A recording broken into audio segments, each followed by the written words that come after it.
Yellow Fox, chapitre 1. Le cimetière de cigarettes.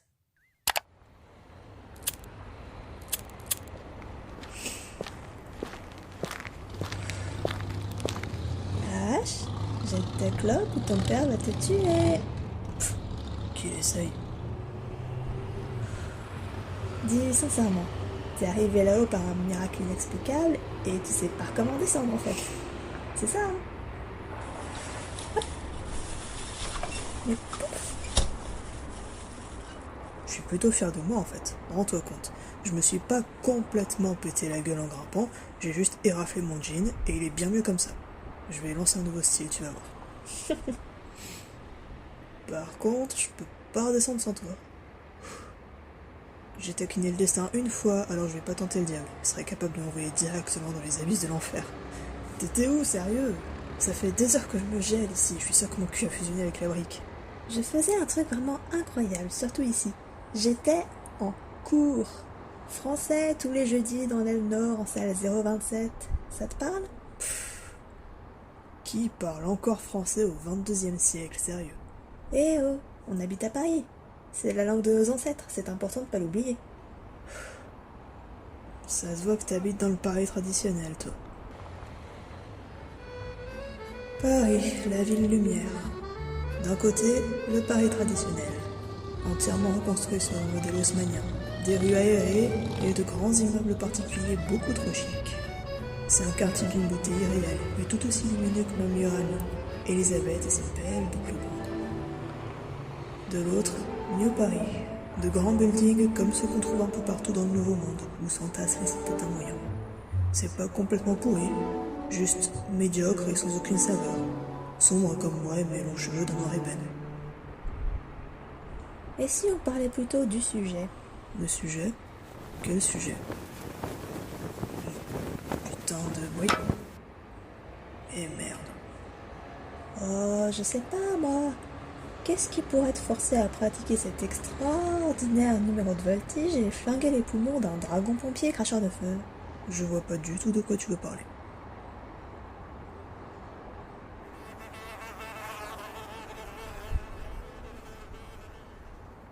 Tu veux jouer à ça? Ok.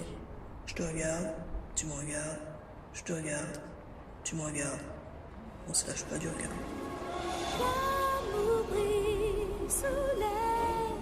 Ton père. Je le savais. J'ai rien à te dire. Vraiment? T'as rien à me dire? Putain de cap. Eh, ça me donne un air mystérieux. Parfait. Bon, ok, alors je vais faire à ta place. J'ai un père génial, mais je suis trop occupée à lui faire la gueule pour m'en rendre compte. Ah, et puis rajoutons, je suis tellement dark avec cette capuche. C'est à peu près ça? Mais non, t'y es pas du tout. Déjà, je lui fais pas la gueule, c'est juste qu'on te parle pas. Ça n'a rien à voir. Il est jamais là de toutes les manières, et quand il est là, il est tellement focalisé sur ses affaires. C'est comme si j'existais pas. Alors je pourrais très bien ne pas avoir de père du tout que je ne verrais pas la différence. Merde. Putain, j'ai presque oublié. Comment j'ai pu oublier ça? La première fois qu'on s'est vus, nous deux. La rencontre entre Elisabeth Leroy, jeune héritière de l'une des 10 familles les plus riches du monde, et Ashley Atkins, moi, fille de nulle part qui va nulle part non plus. Bonjour, je m'appelle Elisabeth Leroy, mais tu peux m'appeler Lydie. Elle a débarqué dans mon école primaire le lendemain de la mort de ses parents. Personne n'avait jamais parlé avant elle, et comme elle venait d'arriver, elle n'était pas au courant. On est devenus amis. Ashley. Ashley comment? Atkins. Super H, on va bien s'entendre, j'en suis sûre. Les choses n'ont pas beaucoup changé depuis tout ce temps d'ailleurs. Crois-moi, on sent bien la différence. Chaque fichue seconde de chaque fichue journée, ils sont absents et y a rien qui changera jamais ça. Je suis sincèrement désolé. Je suis si stupide parfois. Ouais, ça t'arrive. Mais bon, t'es juste la fille de ton père après tout. Tu fais chier, je peux même plus râler moi maintenant. Eh, la tête baissée pour cacher mon visage de ma capuche, ça me donne un méga cool. Putain, j'aurais pas dû, on est perché sur le toit, bordel. Qu'est-ce qui m'a pris de monter là-haut? J'ai perdu la tête ou quoi? Un sale mouvement de travers et je finis la journée sur un lit d'hôpital en d'atroces souffrances. J'ai d'autres projets pour ma soirée, moi, merci bien. Bon, alors, tu viens? Tu peux pas rester là jusqu'à la fin de ta vie, hein? Oh, ça va dépendre du temps qu'il me reste à vivre en fait. On sait pas, hein. Bordel, on est perché à plusieurs mètres au-dessus du sol. C'est plusieurs mètres de trop. La distance est 0. C'est bien, ça, les enfants. Je te rappelle que t'es attendu pour parler devant toute l'école, ça commence dans 10 minutes. Qu'est-ce qu'on fiche encore ici? Je croyais que c'était précisément pour ça que je devais rester dans un endroit où personne ne peut venir m'y traîner de force. T'es juste perché là parce que ton père pourra pas te manquer quand il va passer ses portes. Et comme ça fait des heures que tu fumes sans t'arrêter, toi, tu risques pas de le louper non plus quand il va essayer de te buter.